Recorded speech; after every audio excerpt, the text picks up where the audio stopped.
Okay, this is how we're going to create the report for the Durham query that we created already.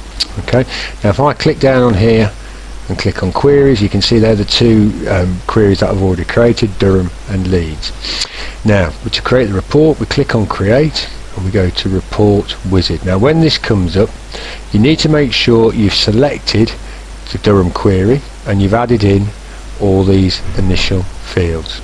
Okay, and I think this would be a good print screen to take to put in the first one to show that you are using the report wizard and this is how you started to set it up. Once you've done that, you need to click on next again. We can ignore this screen, so click on next again, and on this one keep it on tabular and click on next again. Up here you want to put a title, so I'm going to put Durham 16 to 25 because that's the age group it's meant to be looking at.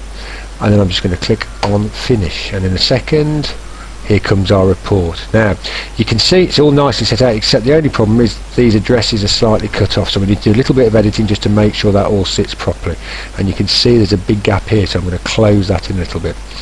First off, what I would do is take a print screen of your starting point with this, because this will show what you've done and how you've edited it. Okay, so print screen there, then click on this design view button at the bottom, and this gives us the chance first of all to click on the initial boxes, and I'm going to close those down a little bit, make them a bit smaller.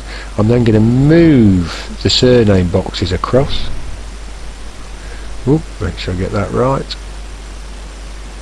There we go, move that one across, and then what I'm going to do is just simply extend the address box to make them a little bit larger. Okay, now again take a print screen of that page and just very quickly and briefly underneath explain what you've done. Made that shorter, moved that, made that longer, and then you can go to layout view here, which is next to design view, and when I do that, hopefully it comes back. There we go, and perfect report to be shown. So a print screen of that to finish off your print screens and put that and explain this as your finished report, and then all we need to finish this activity off is to actually print out a paper copy of this, which needs to be handed in with the rest of your evidence. Okay, so we just simply go to file and print, click on print, select the right printer and click OK, and we should see that that comes out. On mine it seems to have affected it every time I do that and close on it. It seems to affect the actual setup, but I wouldn't worry about that too much. Yes, I want to save the changes, and just to show you that I can open up the report again, there it is, and if I double click on it, there we go, back to normal. Perfect. That is your report completed. Well done.